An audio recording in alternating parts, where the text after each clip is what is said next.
मैंने ट्रक का लाइसेंस लेने का सोच लिया और ऑटवा में सेंट लॉरा मॉल में जो टिम हॉर्टन्स है वहाँ पर शुरू कर दिया था मैंने काम, जब तक मेरे को जॉब नहीं मिल रही। जब बैंकिंग के अंदर आप किसी मॉर्गेज वाली सेक्टर के अंदर जा रहे हो तो वहाँ भी क्या आपको कोई एडिशनल कोर्स करना पड़ता है? CSC के साथ साथ CSC, CPH, PFP और WME वगैरह में सब कुछ मैंने 3-4 महीने में कर दिया। विक में मेरा बैंक में कुछ टाइम के लिए पड़ गया था हर प्रूव्ड। एक तो ये कि सिन नंबर अगर किसी स्कैमर के पास पहुंच गया तो वो किस टाइप के फ्रॉड कर सकता है आपके साथ? फॉर एग्जाम्पल अगर हम गवर्नमेंट एम्प्लॉयज़ की बात करें तो आप GETS गेट्स कहते हैं हम लोग उसे, उस पर जाइए, किसी का नाम डाल के देखिए, आपको पता चल जाएगा किस डिपार्टमेंट में है, किस क्या मतलब कहाँ उनका एड्रेस है, क्या पोजीशन पे है वो। बच्चा जब इंडिया से आ रहा है ना तो ऐसी हैबिट से आ रहा है जहाँ पर PAN card, Aadhaar card, passport ऐसे बांटते हैं जैसे प्रसाद बांटते हैं। They have no hesitation in giving their personal information, right? जब बच्चा नया आता है उसके पास क्रेडिट स्कोर नहीं होता है, उसका ऑलमोस्ट 0 होता है।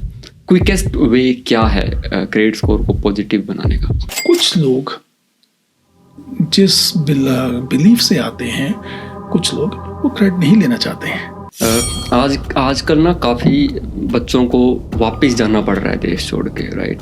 उन्होंने बहुत सारा पैसा लगाया अपनी एजुकेशन पे, पर इमिग्रेशन हर्डल्स की वजह से उनकी कैनेडियन जर्नी एंड हो रही है।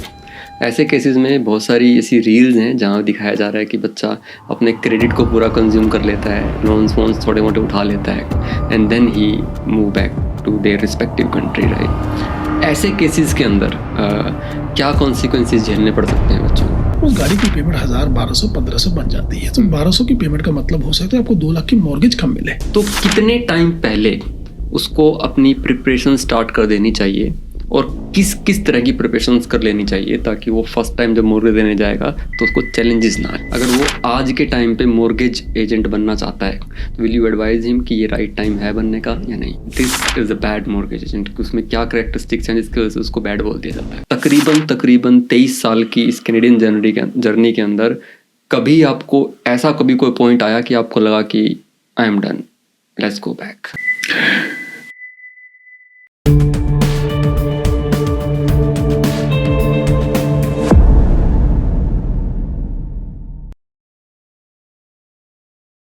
हरप्रीत छावड़ा जी, सत श्री अकाल, नमस्कार। सत श्री अकाल जनाब, नमस्कार। सबसे पहले आपका बहुत बहुत स्वागत मेरी पॉडकास्ट सीरीज़ पे। लंबे टाइम से हम ट्राई कर रहे थे और आज हम आमने सामने बैठे हैं बात करने के लिए। आपका बहुत बहुत स्वागत। मैं आपका धन्यवाद करता हूं कि आपने मुझे ये मौका दिया। थैंक यू जी।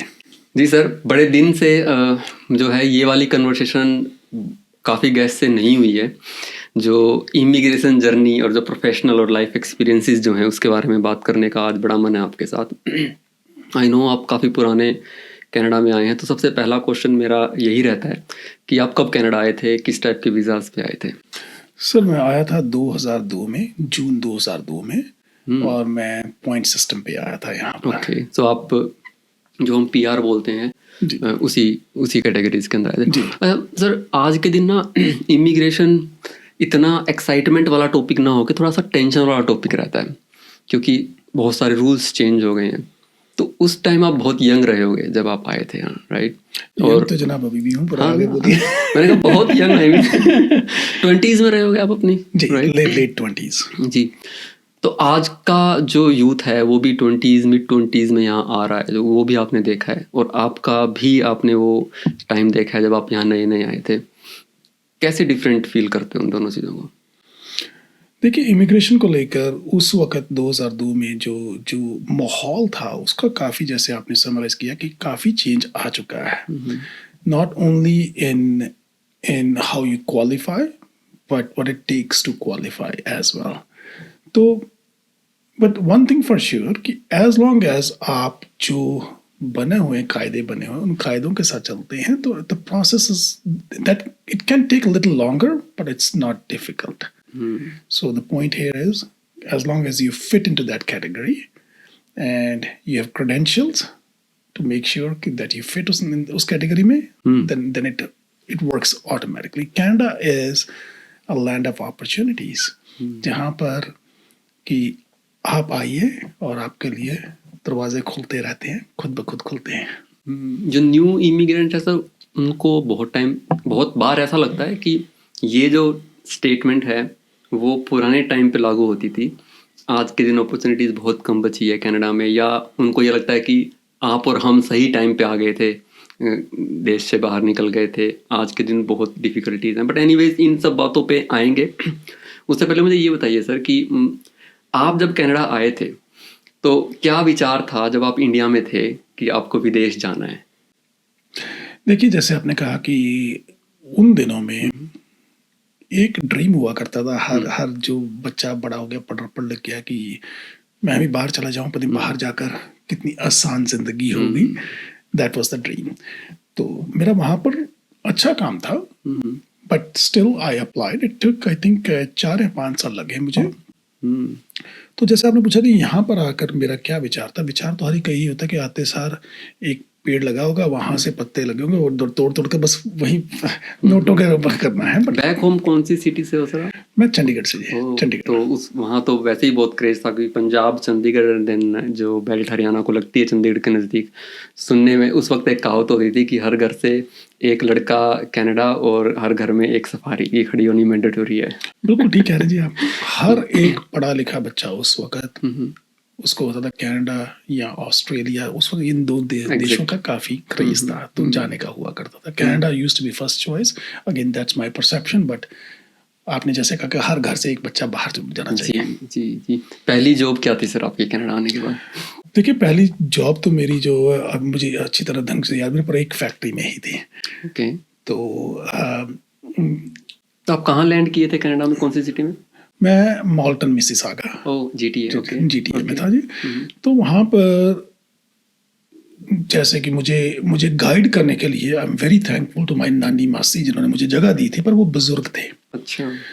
तो उनको मतलब कि जितना भी मॉल्टन में उस वक्त जो ज़ात उन्हें जानते थे, जहाँ जिनको मैं जानता था, सारे बेसिकली लेबर ओरिएंटेड जॉब्स में ही लगे हुए थे। तो मुझे नहीं पता था, और उस वक्त इतना जैसे कहते हैं इंटरनेट या ये सब चीज़ें इतनी नहीं थी कि आप सर्च कर सकें इतनी बढ़िया। तो उठे, सुबह उठा, एक भाई साहब मेरे पास आए, उनका लास्ट नेम भी छाबड़ा था। I am thankful to him, his name is Manmeet Chhabra. तो उनको मैं बहुत शुक्राना करता हूँ। फर्स्ट डे ही comes to me and says चलिए तेरे वास्ते काम करिए। सो उन्होंने मेरे social insurance number, health card सब कुछ अप्लाई किया। फिर उन्होंने मुझे बताया कि वो फैक्ट्री में काम करते हैं, तू भी फैक्ट्री में जा। और उन्होंने बताया जैसे कि वहाँ पर कैली सर्विसेज वगैरह और हुआ करती थी, जो कि जब आप एम्प्लॉयमेंट एजेंसीज, उन्होंने नंबर दिए तो घर में बैठ के फ़ोन करना उनको। तो मेरी employment basically through employment agency आप कह सकते हैं लगी। तो गुड 6-8 महीने फैक्ट्री में ही काम करता रहा, पर क्योंकि थ्रू एम्प्लॉयमेंट एजेंसीज हुआ करती थी, there was not permanent positions. तो आपको कहीं किसी फैक्ट्री में आपको 10 दिन के लिए काम मिल गया और वो कहते थे नहीं जी, और किसी फैक्ट्री में आपको 2 दिन के बाद वो कहते थे नहीं। सो I could not find, जैसे कहते हैं ना कि एक long term opportunity. Okay, just to compare आज के टाइम से अगर देखें तो उस वक्त पर आवर कितना मिलता था फैक्ट्रीज में? अगेन मेरी जो लोएस्ट मैंने जो जॉब की, आई थिंक $6.90 में की थी उस वक्त मैंने। अभी तो शायद $16-17 तो मिल जाता है, हाँ जी, इतना मिल जाता है जी। Huge difference. जी जी। तो $7 की जॉब आमतौर पर एजेंसीज ऑफर किया करती थी आपको। और मुझे आज भी याद है कि एक एजेंसी कैली सर्विसेज, उनका SCM ही नाम थे मिकला जी, SCM से कॉन्ट्रैक्ट था उनका। तो SCM में $11 की जॉब वो दिलवाते थे। तो लोगों को अगर SCM में जॉब मिल जाए किसी तरीके, ये तो भाई हमारी लॉटरी लग गई। 50% अप हो गया सीधा। जी जी जी जी। That's nice. तो वहाँ से आपने माल्टन से स्टार्ट किया एक फैक्ट्री की जॉब से, और हाल फिलहाल वी नो कि आप जो हो वो मॉर्गेज इंडस्ट्री से बिलोंग करते हो। तो इसके बीच में क्या कनेक्शन बना, और आपका जो पहला फाइनेंशियल इंडस्ट्री में, मॉर्गेज इंडस्ट्री में जॉब कौन सा था, और उस तक पहुंचने के बीच में आपको क्या पापड़ बेलने पड़े?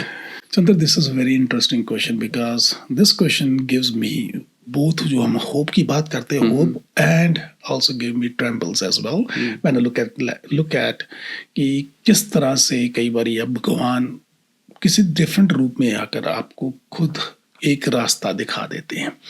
तो मेरे लिए ऐसा था कि मैं फैक्ट्रीज में काम कर रहा था, पर हर एक पंजाबी लड़का और आज भी हमारे काफ़ी पंजाबी भाई या अपने नॉर्थ इंडियन भाई जो हैं वो ट्रकिंग में हैं। तो उस वक्त हुआ करता था, यार एक काम करो, छोड़ो परे, तुम फैक्ट्री में सारी उम्र काम करते रहोगे, तुम ट्रक का लाइसेंस ले लो।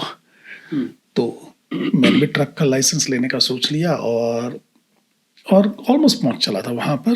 That was a time. तो ये 2002 की बात है, 2002 की ही बात है।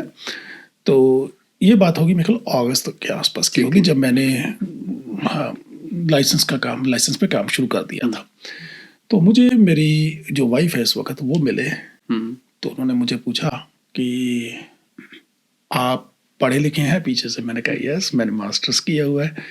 तो कहती nothing wrong with driving because all professions are good profession but you don't have an experience in driving. और ड्राइविंग यहाँ पर कनाडा में ये नहीं है कि आसान रहेगी आपके लिए। Why don't you pursue something which is related to your own profession. Okay, आपकी शादी हो गई थी तब तक या जस्ट? नहीं, उस वक्त मुझे ये मिले ही थे। ओके, ठीक है। तो अगेन बहुत सपोर्ट किए और इनफैक्ट मेरी वाइफ को मैं नैन्सी कहता हूँ, उनका घर का नाम नैन्सी ही है। इनफैक्ट उनका पहला नाम शुरू में नैन्सी रखा, बाद में मनदीप रखा गया जिनका नाम।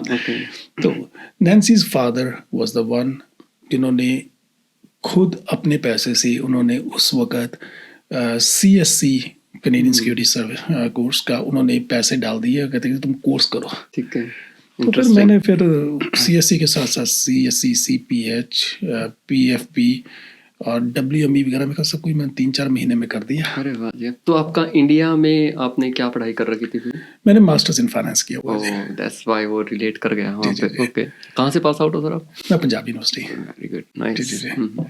तो बस वो किया, उसके बाद ये जर्नी मेरी पहुंच गई थी 2003 तक पहुंच गई थी, जहाँ पर नैन्सी के पापा मुझे काफ़ी सपोर्ट कर रहे थे। इनफैक्ट उन्होंने मुझे अपने घर पे जगह दी कि तुम यहाँ पर आकर बैठकर यहाँ पर रहो और यहीं पर पढ़ो। ओके। तो मैंने वो कोर्स कर लिए जी। कॉर्नवॉल में मूव कर गया था मैं। तो फिर मैंने अप्लाई करना शुरू किया और मुझे उस वक्त लगा करता था कि बैंक के अंदर जॉब मिलना बहुत बड़ी बात होगी। ठीक है जी। तो मैंने अप्लाई किया तो लकीली मुझे 2 जगह से कॉल आ गई, दोनों बिग ब्रांड। और जिस जगह मैं जाना चाहता, एक बैंक ऑफ मॉन्ट्रियल था, एक उस वक्त हुआ करता था PC financial which is now part of CIBC। It was part of CIBC but it used to work as a PC financial. Okay.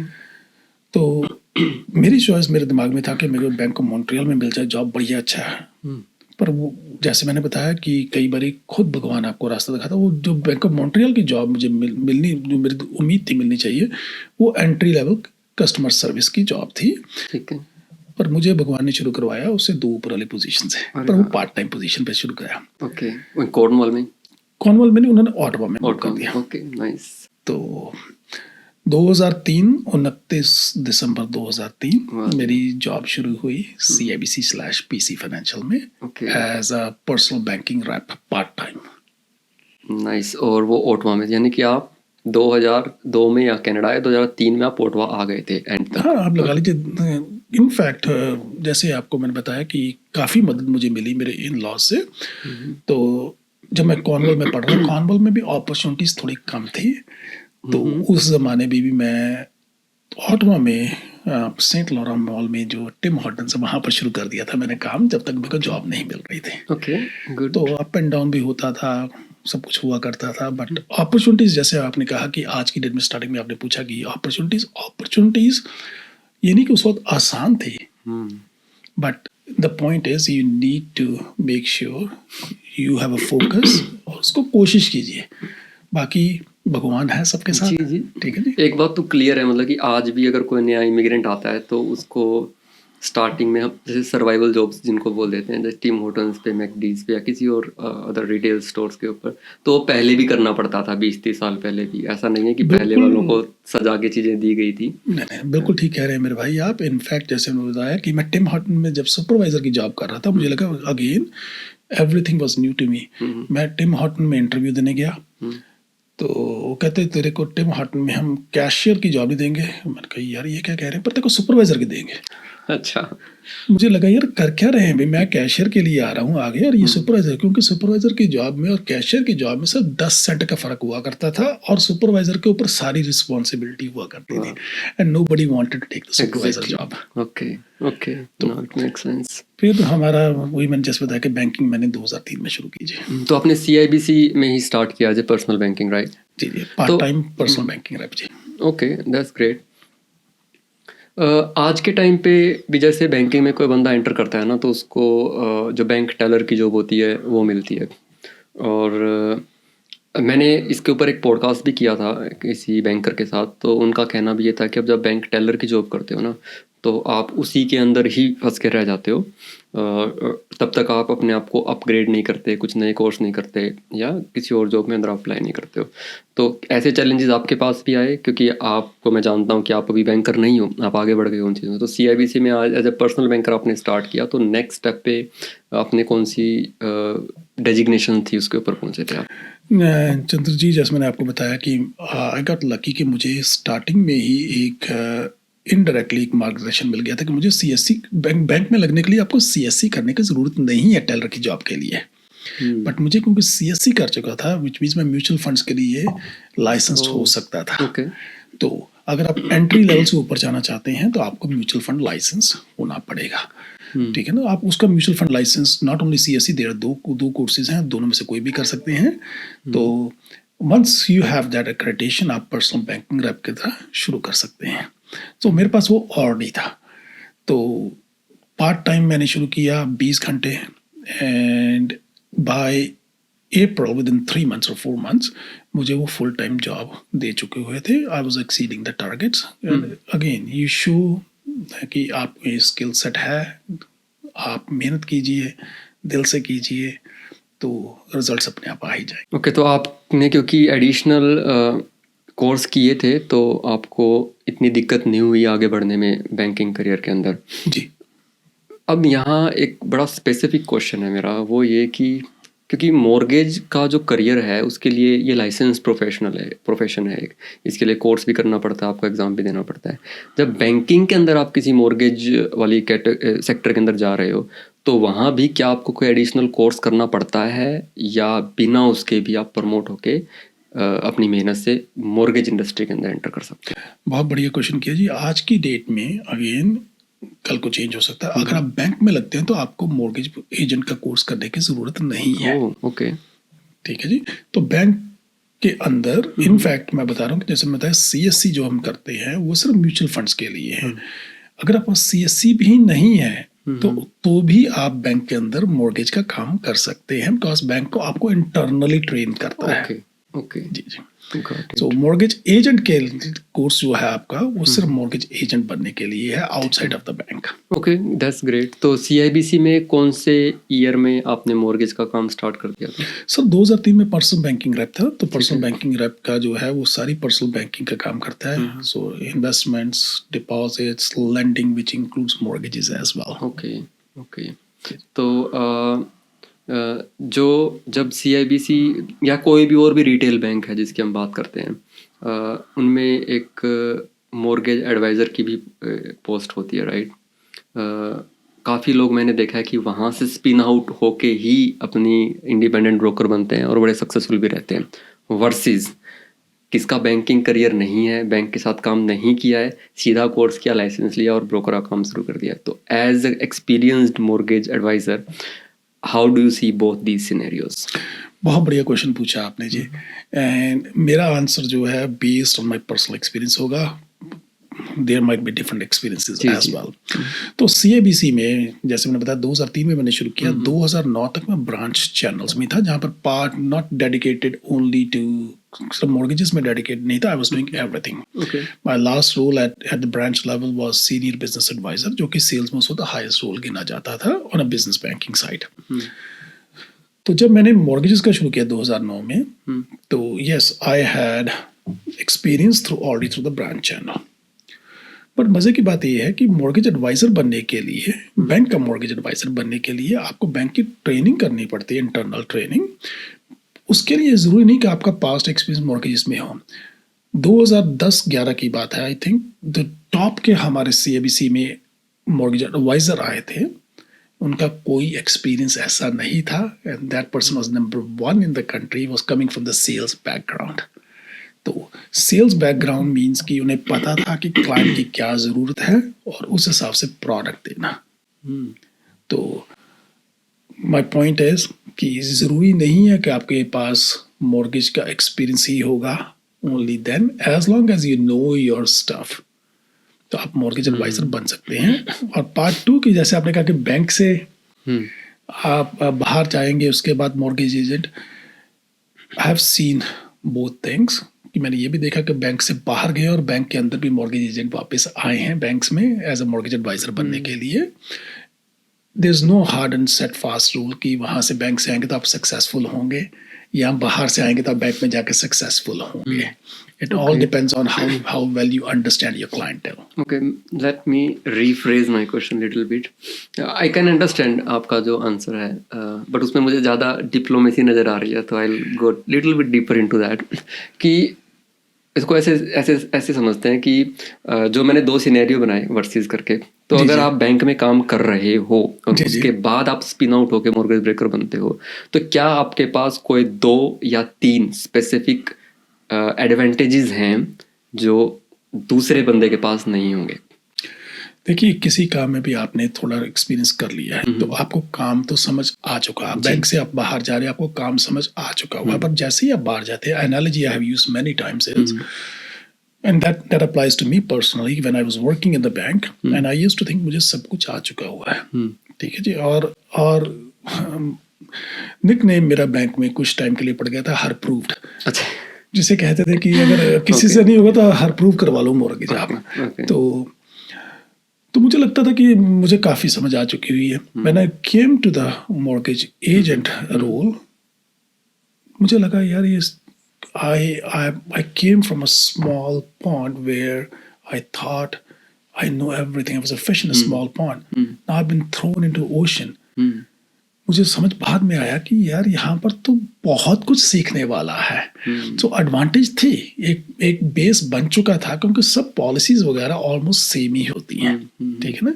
But आप ये नहीं कह सकते, मुझे नहीं पता आपको ये फिर डिप्लोमेटिक लगे, बट आप ये ज़रूरी नहीं कह सकते कि आप बैंक से बाहर आए हैं तो आप बाहर आकर सक्सेसफुल हो जाएंगे, because the reason being in bank में आपको बहुत बैंक्स की सपोर्ट है। You get lots of low hanging fruit which means basically आपकी ब्रांडिंग हो चुकी हुई है, आपको ये बताने की ज़रूरत नहीं है, आपने जहाँ पर बैच लगाया तो दो बड़ी क्वेश्चंस।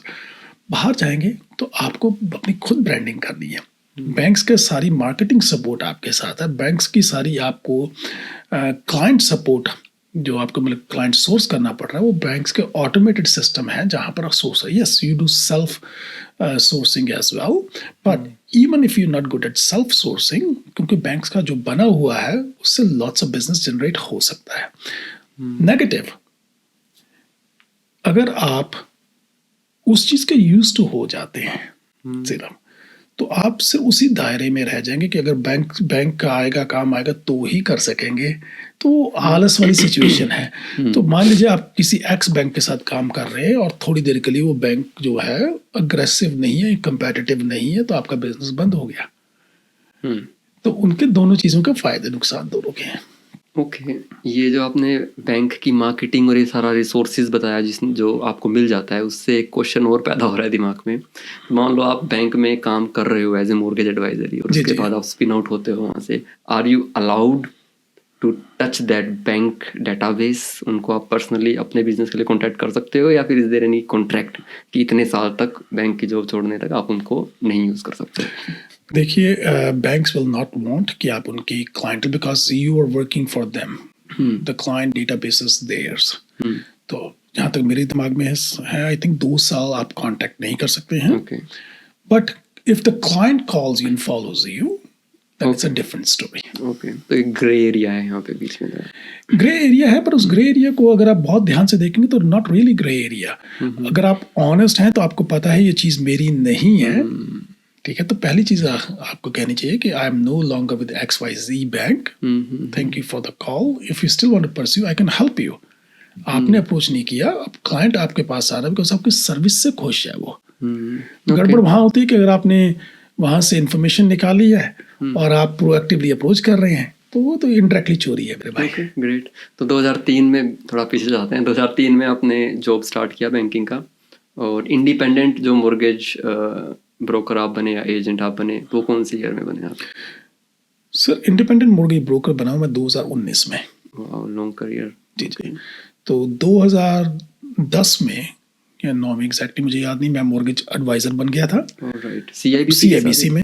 एंड उसके बाद मॉर्गेजेस में ही रहा, डिफरेंट रोल्स किए, एरिया सेल्स मैनेजर का किया, मॉर्गेज ऑप्शंस का किया, डिफरेंट रोल्स करता रहा। और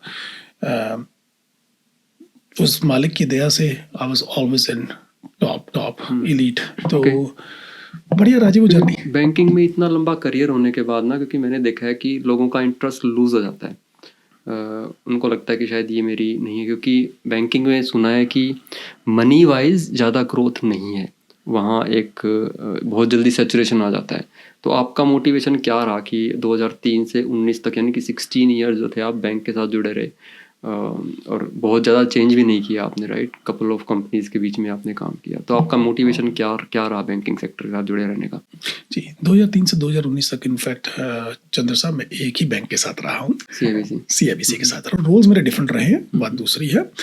मेरा मोटिवेशन ये था कि किसी पॉइंट पर आकर मुझे लग रहा था कि मैं अपनी जो मेरे में कैपेसिटी है उसे पूरी इस्तेमाल नहीं करा, कैपेबिलिटी जो मेरी है उसको पूरा इस्तेमाल नहीं कर रहा। क्योंकि माफ़ी चाहूँगा जो मैं कहना चाह रहा हूँ, आप हर तरह के क्लाइंट को बैंक में नहीं सर्विस कर सकते हैं। बैंक्स में आप एक सर्टन गाइडलाइंस हैं, फॉर एग्जांपल एक सर्टन बीकन स्कोर आपका रिक्वायर्ड है, अगर उससे नीचे, अगर बिल्कुल बल्कि 10 पॉइंट्स भी नीचे है, 1 पॉइंट भी नीचे, तो आप उसको नहीं सर्विस कर सकते। कई बारी मुझे लगता था कि नहीं, I should be able to help these clients, in fact instead of saying to them कि आप, हम नहीं कर सकते हैं, मुझे उनकी हेल्प करनी चाहिए। So that was the motivation factor. Money was not the motivation factor.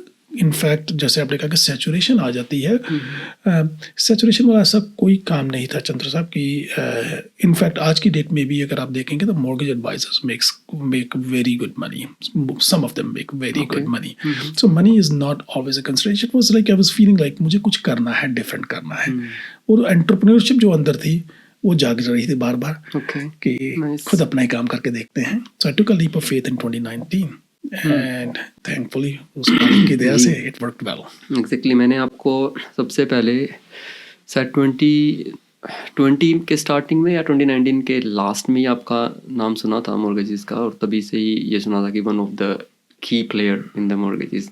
I don't know कि वो रेपुटेशन वो बैंक के साथ वाली चलती आ रही थी या एक साल में आपने कुछ धमाल किया जिसकी वजह से रेपुटेशन आपकी कम्युनिटी के अंदर as a mortgage agent advisor वो बहुत ज़्यादा बढ़ गई थी। थोड़े से कॉमन क्वेश्चंस को टच करूंगा सर यहाँ पे ना, क्योंकि मैंने भी रिसेंटली एक सिन नंबर के फ्रॉड के ऊपर एक छोटा सा वीडियो बनाया था, रील बनाई थी, उसको लोगों ने बड़ा अच्छे से देखा, उसको 6-7 लाख लोग देख चुके हैं अभी तक, और it's been like last month मैंने उसको डाली थी। तो मुझे लगा कि शायद वहाँ पर लिटरेसी की थोड़ी सी कमी है, तो उससे रिलेटेड कुछ क्वेश्चन मैं आपसे पूछूंगा। पूछिए। जैसे सिन नंबर का एक बड़ा अच्छा तरीका है कि आप कभी भी किसी भी एम्प्लॉयर को फोटोकॉपी करके मत दो या ईमेल मत करो, आप उसको फ़ोन पे डिक्टेट कर दो। तो कहीं ना कहीं टेक्नोलॉजी के थ्रू जितने स्कैम होने हैं उससे आप एटलीस्ट कहीं ना कहीं बच सकते हो, राइट?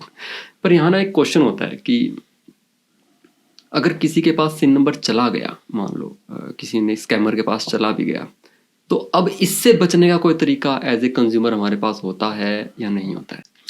क्वेश्चन आपका बहुत बढ़िया जी। इनफैक्ट सिन नंबर एक ऐसी चीज़ है जिसमें कहूँगा कि it's a personal item and it should be kept very secret. You should not be disclosing to everyone. Banking में दो इट्स नॉट रिक्वायर्ड, जब आप मॉर्गेज अप्लाई करते हैं आप सिन नंबर दीजिए, बट बैंक्स की प्रेफरेंस यही होती है कि आप सिन नंबर जरूर दीजिए ताकि एक्यूरेट आपका क्रेडिट ब्यूरो पुल किया जा सके। ठीक है जी। तो एक्यूरेसी के लिए, क्योंकि कई नाम काफ़ी मिलते हैं, तो आपका सिन नंबर एक यूनिक है, उससे आपकी प्रोफाइल पुल हो जाएगी। जो आप बात कर रहे हैं कि इससे फ्रॉड, देखिए किसी ना किसी तरीके में बैंक के, अगर आप नहीं भी सिन नंबर देते, आपसे मांगा जाता है T4 मांगा जाता है, T4 के ऊपर सिन नंबर होता है आपका, ठीक है? तो सिन नंबर इंफॉर्मेशन पहुंच जाती है, बट एज लॉन्ग एज जिसके साथ आप डील कर रहे हैं, they have safe and secure method कि आपकी इंफॉर्मेशन को कॉन्फिडेंशियल रखा जाएगा, and they have all those required protocols in place. You should feel quite assured कि आपके साथ वहां पर नहीं होगा, कोई गड़बड़ नहीं होगी। तो ओके। आई थिंक बात एक्सप्लेन करने के चक्कर में आपका क्वेश्चन पूरा भूल गया, आपका क्या था आगे? नहीं, बेसिकली तो मैं यही आइडिया आपसे लेना चाह रहा हूँ कि एक तो ये कि सिन नंबर अगर किसी स्कैमर के पास पहुंच गया तो वो किस टाइप के फ्रॉड कर सकता है आपके साथ, आपकी प्रोफाइल के ऊपर क्या इम्पैक्ट आ सकते हैं उस चीज़ से? देखिए, वन ऑफ द सेफगार्ड्स मैं हमेशा कहता हूँ कि आप करके रखिए, अपने क्रेडिट ब्यूरो पे अलर्ट डाल के रखिए। अगर आपने क्रेडिट ब्यूरो पे अलर्ट डाल दिया तो सिम नंबर लेकर वो क्या करेंगे, क्रेडिट ही अप्लाई करेंगे ना जी। अगर आपका क्रेडिट ब्यूरो पे अलर्ट है तो आपने वो वहीं पर रोक दिया। बाकी बात रही कि आपके सिन नंबर के साथ क्या कर सकते हैं, काफ़ी कुछ किया जा सकता है। Not only with the SIN number, उसका कुछ और इन्फॉर्मेशन चाहिए है उनको। बट आज की डेट में information, most of the information is publicly available. For example, अगर हम गवर्नमेंट एम्प्लॉयज़ की बात करें तो आप GETS गेट्स कहते हैं हम लोग उसे, उस पर जाइए, किसी का नाम डाल के देखिए, आपको पता चल जाएगा किस डिपार्टमेंट में है, किस क्या क्या क्या मतलब कहाँ उनका एड्रेस है, क्या पोजीशन पे है वो। ठीक है, आपके पास वो इन्फॉर्मेशन आ गई। देन अगर आपको पता है, एग्जांपल दे रहा हूँ कि वो IT4 है, तो पब्लिक इन्फॉर्मेशन है कि इनकी सैलरी रेंज $X से $Y के बीच में है जी। आपको वो भी पता चल गया। ठीक है जी। तो इन्फॉर्मेशन तो काफ़ी अवेलेबल है, इसे सेफ गार्ड करना वो आपका खुद का काम है। तो one of the best veg is कि जैसे मैंने बताया कि आप अपने क्रेडिट ब्यूरो पर अलर्ट डाल के रखिए, अपने फ्री क्रेडिट ऐप्स को इस्तेमाल कीजिए, देखिए वहाँ पर कोई गड़बड़ तो नहीं हो रही, कोई ऐसी चीज़ ऐड तो नहीं कर दी गई जो आपको नहीं बिलोंग करती है। रिसेंटली मेरे पास एक क्लाइंट की प्रोफाइल आई है और वो बच्चा एक बहुत बड़ी जॉब की अपॉर्चुनिटी जहाँ पर वो वेल क्वालिफाइड था, वो लूज कर गया वो बच्चा, क्योंकि उसका क्रेडिट किसी और के साथ मिक्सअप हुआ पड़ा था।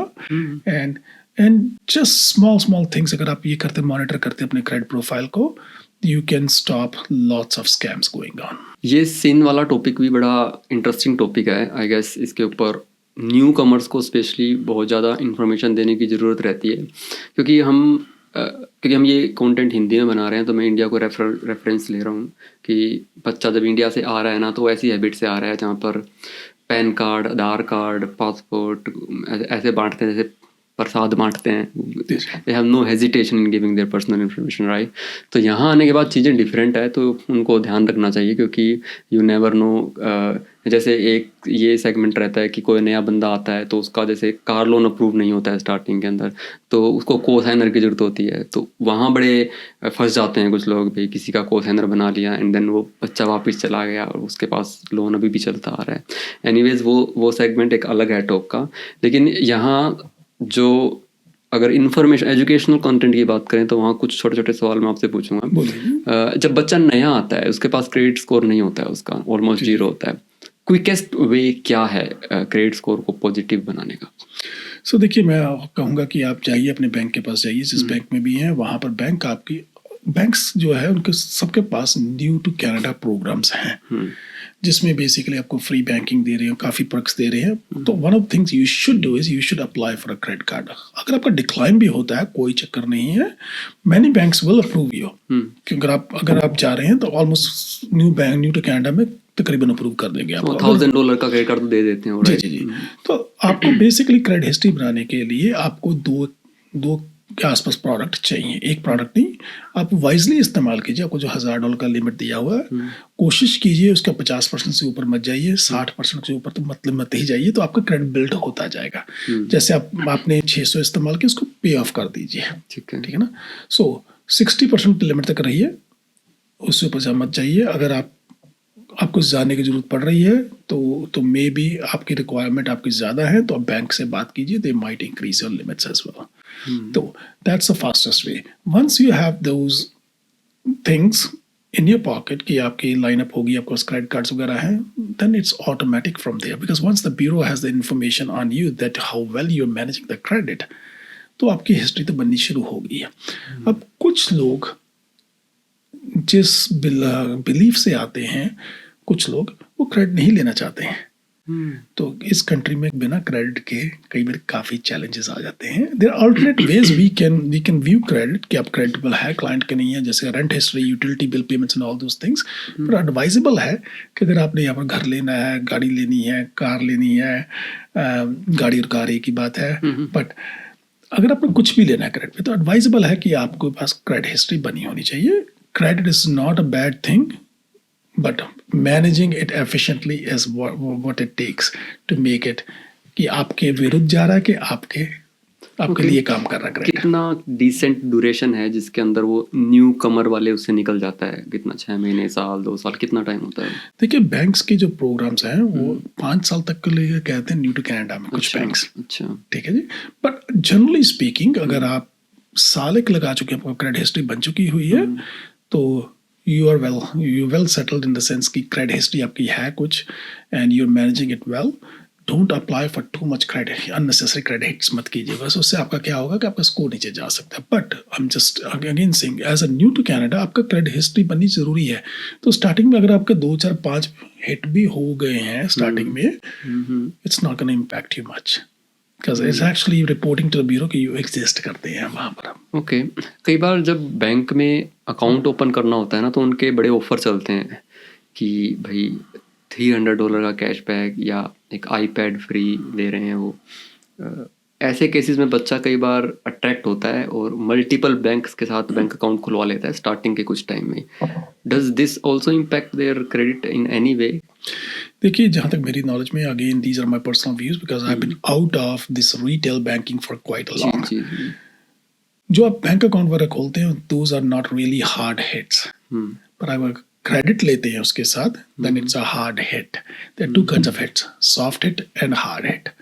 तो अगेन $300 के लालच में ऐसा काम मत कीजिए जो आपके लिए कल को इश्यू हो सकता है.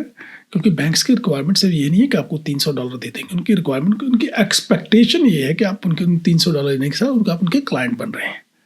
ठीक है. हाँ, 1-2 बैंक्स के साथ मैं कहूँगा आपके पास होना चाहिए account, but that does not mean कि आप यार $300 लेकर आए तो 1500 में कमा कर आ रहा हूँ घर पे. ये काम मत कीजिएगा. ओके.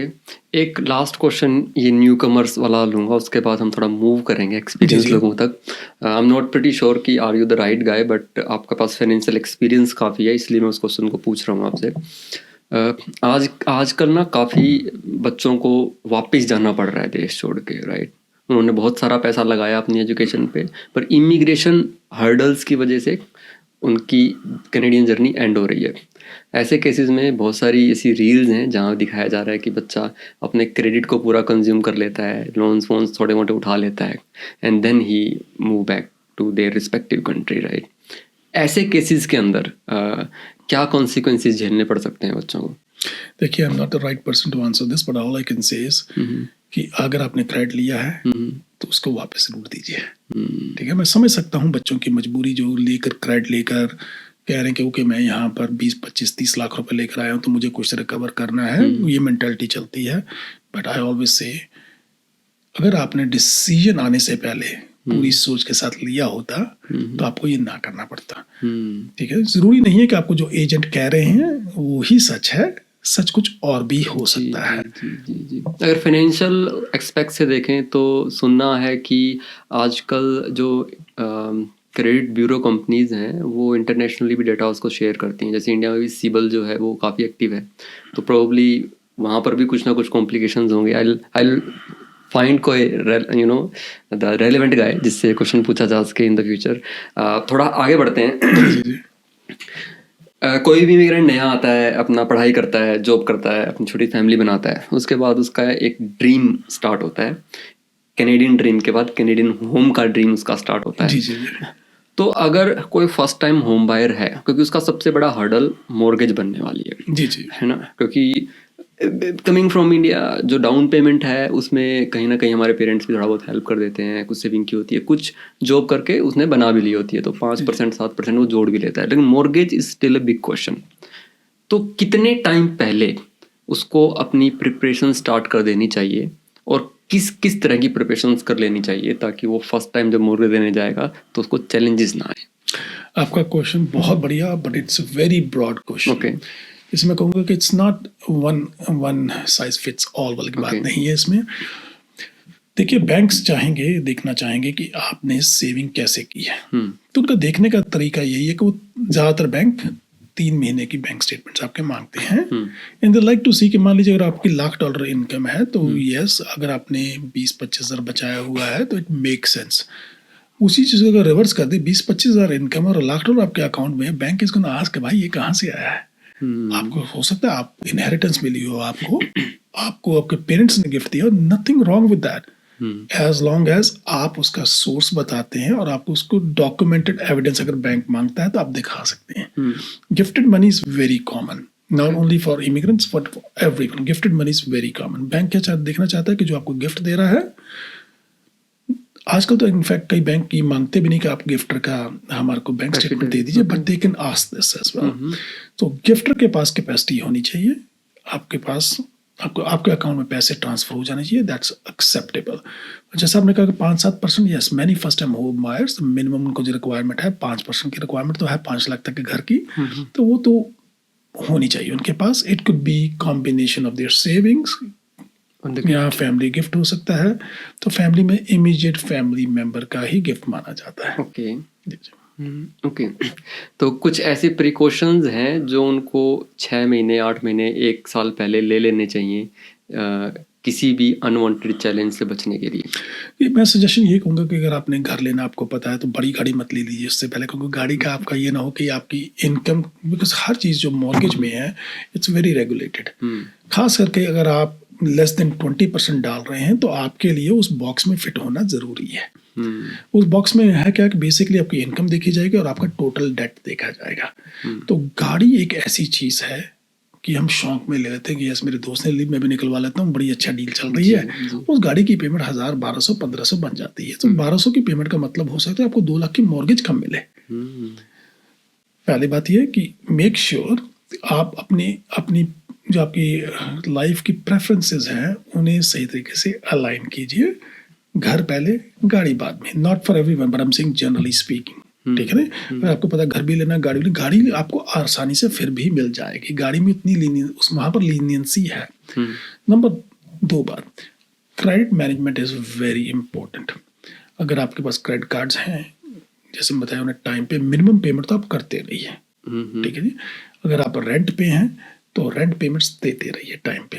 अगर आपका क्रेडिट में मान लीजिए अगर आपके साथ 2 फैसिलिटीज़ हैं, 2 क्रेडिट कार्ड्स हैं और छोटे छोटे लिमिट वाले $1000 बैंक हो सकता है आपको पूछ ले कि हमें alternate source of credit history चाहिए, तो आपकी बैंक स्टेटमेंट्स मंगवा सकते हैं 12 महीने की, ये देखने के लिए कि how well you are managing your bank statement. So कोशिश कीजिए कि ओवरड्राफ्ट मत रहिए, मीन्स में रहकर जिंदगी निकालने की कोशिश कीजिए। Overdraft is not bad, but what signal is sent to the bank कि ये ऑलरेडी एक्सटेंड चल रहे हैं, ये कैसे मैनेज करेंगे आगे। आपके अकाउंट में NSFs नहीं होने चाहिए।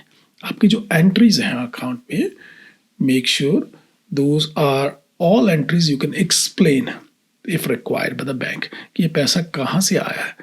आमतौर पे मैंने देखा है कि हमारा कल्चर एक बहुत हेल्पिंग कल्चर होने की वजह से, अगेन इंडियन कम्युनिटी की बात कहूँगा, हम हर के लिए हेल्प कर देते हैं। तो मान लीजिए आपके दोस्त ने आपसे पैसे मांगे थे कि उसने घर लेना था या कोई आप गाड़ी लेनी थी या कुछ भी करना था। घर के लिए तो दोस्त को नहीं देना चाहिए, क्योंकि the reason being immediate family member का ही माना जाता है गिफ्ट। तो मान लीजिए आपने उसको गाड़ी लेने के लिए 10,000 दे दिया था। अब आप घर ले रहे हैं, अपने दोस्त को फोन किया, कहता है कोई चक्कर नहीं, मैं तेरे को 10,000 वापस दे देता हूँ। आपके अकाउंट में आ गया, आप उसको काउंट कर रहे हैं। Bank might question it. तो आपके पास पूरा होना चाहिए कि आपने कैसे दिया था, कैसा आपके पास वापस आया है। तो आपके अकाउंट बुक में मेंशन होना चाहिए सब। हाँ जी। कई बार मैंने ये भी देखा है कि 10 दोस्तों ने $1000 दे दिया। भाई तूने मेरे को दिया था, मैं आपको explanation, as long as you have explanation and valid in and out entries, then it is doable. पर अगर आपके पास वो नहीं है तो ये नहीं कह सकते भाई हमारा तो चलता, वो चलता होगा, यहाँ नहीं चलेगा। So this is where mortgage agent या एडवाइज़र का रोल पुख्ता हो जाता है, क्योंकि वो पहले ही देख लेगा आपके डॉक्यूमेंट्स को और will help you to prepare the explanation before you put your application to the lender, right. Okay, that's great. इस नॉलेज के साथ आपकी लाइफ वाले को वापस से लेके आते हैं। तो 2019 में जब आप बैंकिंग से इसमें आए थे, पर्सनल अपने बिजनेस के अंदर आए थे, तो ये बिल्कुल आपका पर्सनल वाला है, इसमें आसपास का कोई लेना देना नहीं है। आपको पर्सनली यानी हरप्रीत छाबड़ा को पर्सनली क्या सबसे बड़ा चैलेंज क्या आया था? एक चैलेंज अगर हम आइडेंटिफाई करें तो। सबसे बड़ा चैलेंज है, जैसे मैंने सबको कुछ देर पहले कहा था कि आपकी ब्रांडिंग जो थी वो एक बैंक थी। तो अब आपको ये एस्टेब्लिश करना है कि वो ब्रांडिंग के बिना भी आप उतने ही केपेबल हैं, आपको उतने रिसोर्सेज अवेलेबल हैं। Because many people they they come to you not because I'm Harpreet Chhabra. Many people may be coming to you because you work at such and such bank. तो उस चीज को अपने आप को खुद आपको बताना कि yes, I'm the same guy, but I have more choices now available. That was the biggest challenge. Okay, तो इस बैरियर को कैसे तोड़ा आपने? मेरे को ऐसा है जी कि 20 से 25 साल मिलकर कंबाइन लगा लीजिए हो चुके हुए थे सेल्स इंडस्ट्री में, कनाडा और इंडिया के बाद मिला के कर रहा हूँ। तो आपको समझ आ जाती है कुछ चीज़ों की कि what clients will be looking for, और आप क्लाइंट को समझने की कोशिश कीजिए और उसको उस हिसाब से दीजिए, आंसर दीजिए। नॉट ऑल क्लाइंट्स जो आपको कॉल करेंगे वो आपकी एक्सपेक्टेशन रियलिस्टिक होनी चाहिए कि ये नहीं कि मुझे वो कॉल कर रहा है तो नहीं आया तो आप अपसेट हो जाए। नहीं, आप क्लाइंट को समझने की कोशिश कीजिए, आपको सोल्यूशन होना चाहिए, आपको ये पता होना चाहिए कि क्लाइंट को क्या ज़रूरत क्या है, तो वो आहिस्ता आहिस्ता आपकी ग्रिप बढ़ती जाती है उस चीज़ में। Okay, quite interesting. क्योंकि इस प्रोसेस के ऊपर ज़्यादा डिस्कशन की तो शायद 1-1.5 घंटे का टॉपिक यही बन जाएगा, और ये ट्रेनिंग मटेरियल हो सकता है नए मॉर्गेज एजेंट्स के लिए कि how to break this barrier. आपका जो ये मॉर्गेज का और फाइनेंस इंडस्ट्री का करियर है, ये बड़ा लंबा करियर रहा आपका इंडीड, और बड़ा अच्छा भी रहा। लेकिन इसके साथ साथ ना आपका वो जो कम्युनिटी प्रेजेंस और कम्युनिटी में सर्विस देने वाला जो मोड है, वो भी आज के दिन बड़ा लाउडली कम्युनिटी में देखने को मिलता है। तो सबसे पहले ये बताइए कि आपकी लाइफ की कौन सी स्टेज में आपने ये कम्युनिटी सर्विस वाला जो काम था उसके साथ कनेक्ट किया अपने आप को? सर ऐसा है कि कम्युनिटी सर्विस दिमाग में रहता था, पर पहले ज़्यादातर टाइम में मतलब कि आगे नहीं आया, जिसे कहते हैं कि एनोनिमस ही जो करना करते रहे। पर एक अपॉर्चुनिटी आई 2014 की बात है ये, कि जहाँ पर Indo Canada Ottawa business chamber, तो वहाँ पर कुछ दोस्तों ने कहा कि आप आइए, you could be good addition. तो वहाँ पर मैं जब आया तो मुझे again thank you to all the board members जिन्होंने मेरे पर ट्रस्ट किया। I was elected as a vice chair.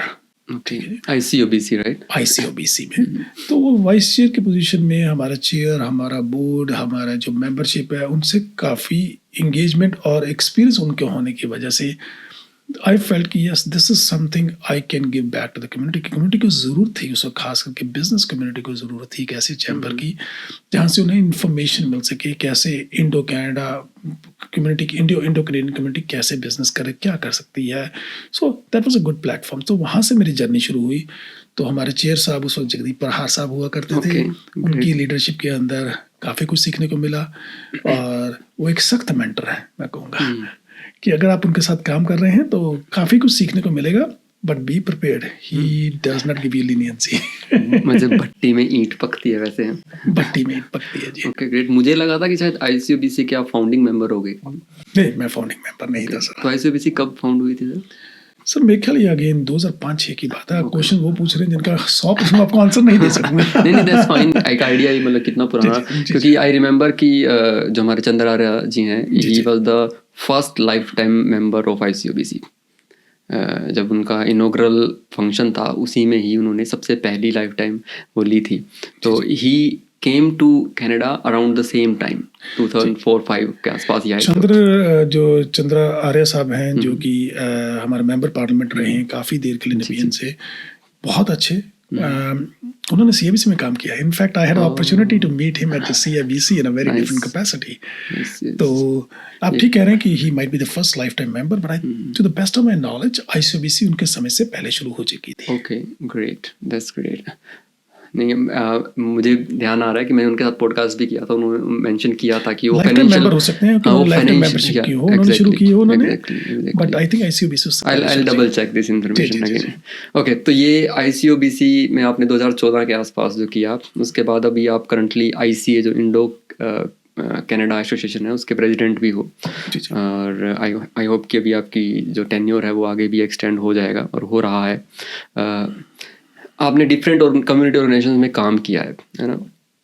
तो मुझे आप एक आपसे मैं वो आइडिया लेना चाहता हूँ कि जब इंसान कम्युनिटी वर्क स्टार्ट करता है, एक तो एज ए सिर्फ वॉलंटियर कोई बोर्ड पोजीशन नहीं लेता है, तो उसको गाइडेंस के अंडर काम करना पड़ता है भाई, जो ये गाइडेंस के। तो जब आप बोर्ड मेंबर में आ जाते हो तो ये रिस्पॉन्सिबिलिटी कुछ हटके होती है। बिल्कुल जी। और जब एक ऑर्गेनाइजेशन से दूसरे ऑर्गेनाइजेशन में शिफ्ट करते हो तो उनके सबके मिशन, विजन, ऑब्जेक्टिव सब डिफरेंट है, तो यहाँ कुछ चैलेंज फील होता है।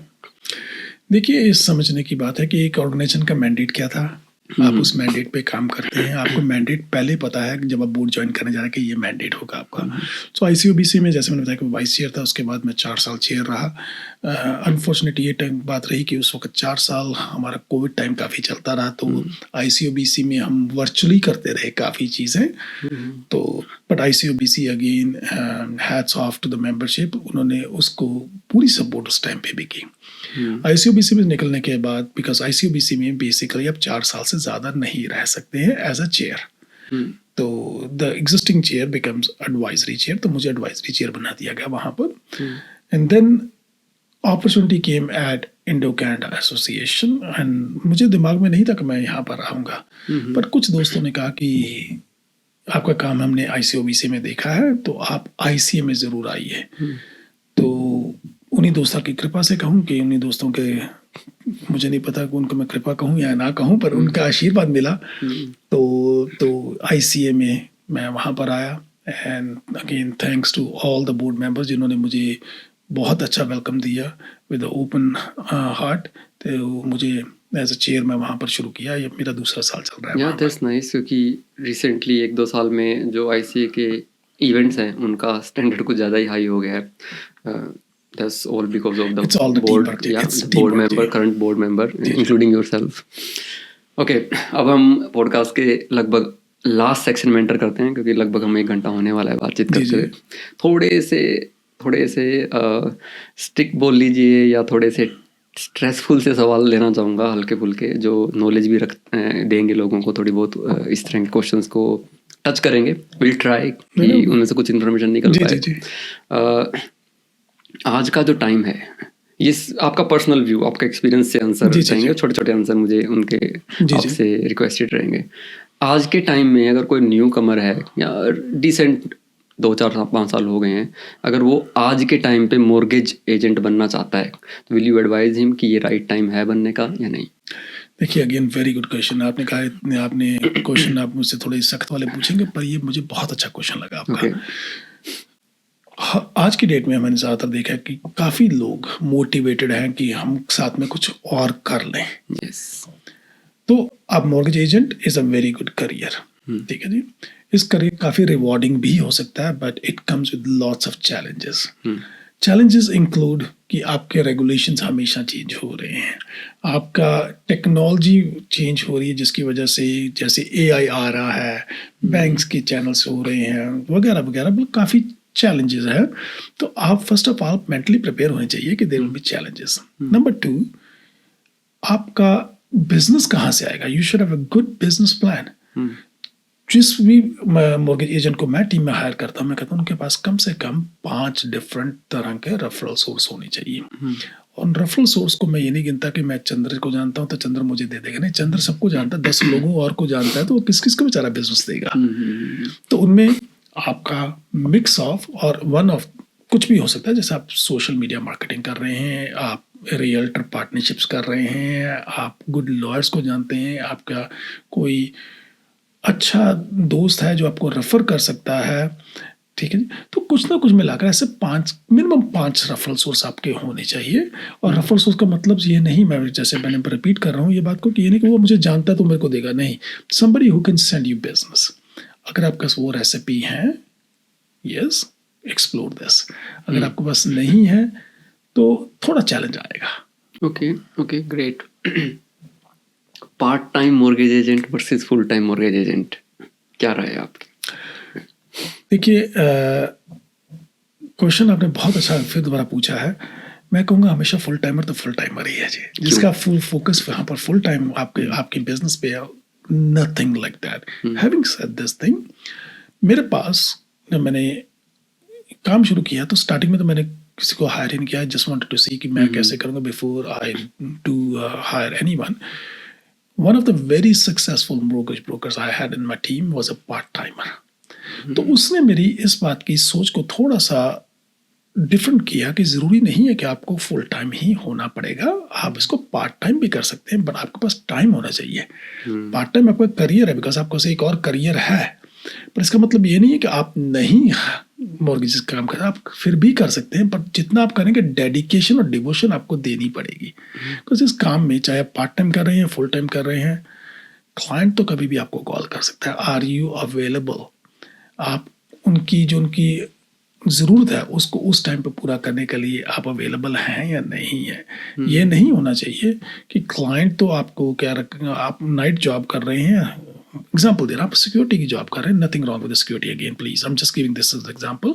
सारी रात काम करके आए, सुबह आप सो रहे हैं और बेचारा क्लाइंट आपको कॉल कर रहा है, आप रात को जाकर उठ के मैसेज देख रहे हैं, that's not justifying what you do. Okay,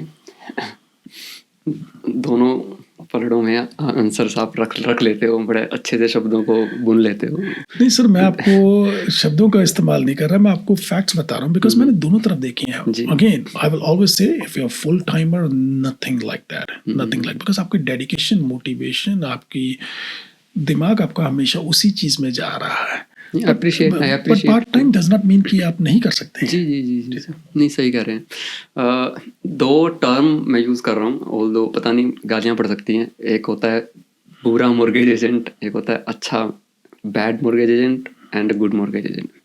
आपकी नज़रों में अगर दो कोई कैरेक्टरिस्टिक्स बनानी हो दोनों की, कि why this is a bad mortgage agent, उसमें क्या कैरेक्टरिस्टिक्स हैं जिसकी वजह से उसको बैड बोल दिया जाता है? आप मेरे आंसर को फिर कहोगे डिप्लोमेटिक आंसर दे रहा है, मैं उसको थोड़ा सा डिफरेंट करूंगा। जी जी, मैं कहूँगा बैड मॉर्गेज एजेंट कोई नहीं है। ओके, आप इस्तेमाल कर सकते हैं कि आप रूल्स एंड एथिक्स को कितना फॉलो करते हैं। ओके, अगर आप एथिकल हैं, क्लाइंट एक्सपीरियंस हो सकता है कि आपके साथ 100% ना ठीक हुआ हो क्लाइंट का एक्सपीरियंस, बिकॉज एक मॉर्गेज एजेंट की लाइफ में काफ़ी चीज़ें हैं जो खुद वो नहीं कंट्रोल करते हैं। फॉर एग्जाम्पल, आपने फाइल जमा करवा दी है, आपने सब कुछ ठीक किया है, अब बैंक को ही टाइम लग गया आपकी फाइल असेस करने में। जैसे आपकी एक्सपेक्टेशंस की आप 2 दिन में आंसर ले आएंगे, बैंक ने फाइल एस्केलेट करके नेक्स्ट लेवल पे डाल दी है, वो नेक्स्ट लेवल रिव्यू करेगा, इधर क्लाइंट आपको कॉल कर रहा है, तो क्लाइंट एक्सपीरियंस हो सकता है कि आपको क्लाइंट का यार उसके पास मत जाना, बहुत टाइम लगाएगा। बट मेरा पॉइंट था कि good mortgage agent works for the client. तो आपको एक्सपेक्टेशंस उस हिसाब से सेट करनी है ना, आहिस्ता आहिस्ता आपका एक्सपीरियंस जैसे जैसे बढ़ता जाएगा, आपको समझ आएगा आपको क्लाइंट को क्या बताना है। फाइल्स जो बॉर्डर लाइन फाइल्स हैं उनको आप पहले ही बता दें, भाई इसको थोड़ा टाइम ज़्यादा लग सकता है, तो ये तो मेरे हिसाब से वो गुड है।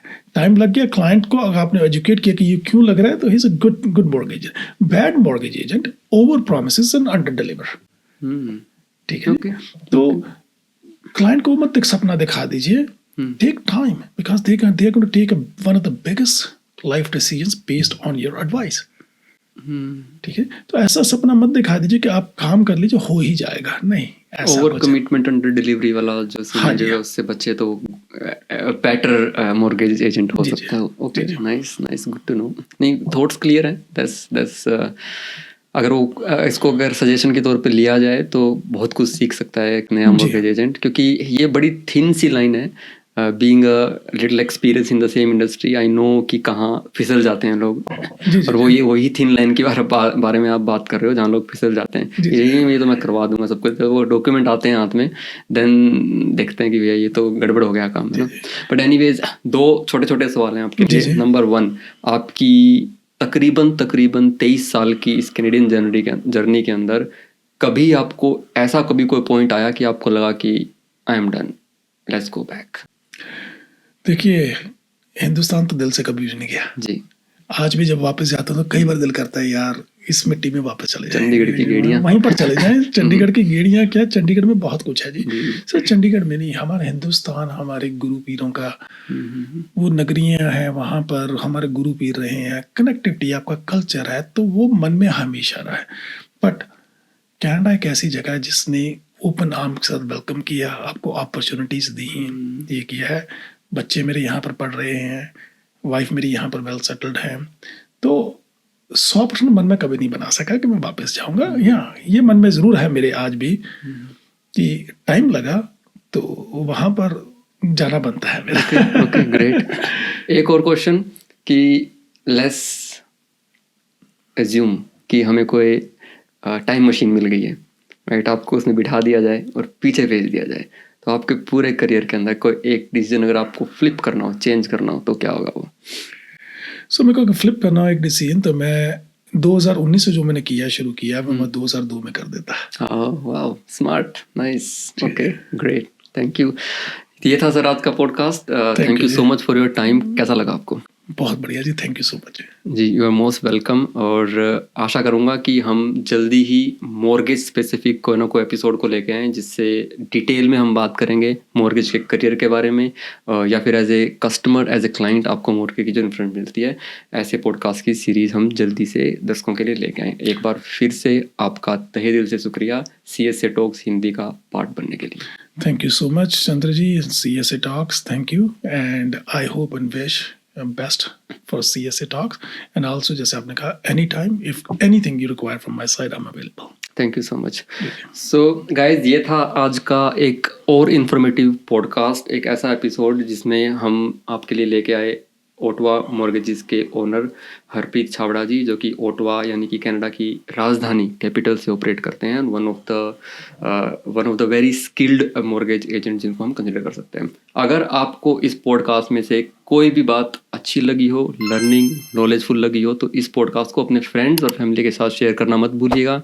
अगले हफ्ते फिर मिलेंगे एक नए गेस्ट के साथ, एक नए प्यारे से पॉडकास्ट और एपिसोड के साथ। तब तक के लिए आपका दिन शुभ हो, आपकी सेहत अच्छी रहे और आप निरंतर प्रगति करते रहें। जय राम जी।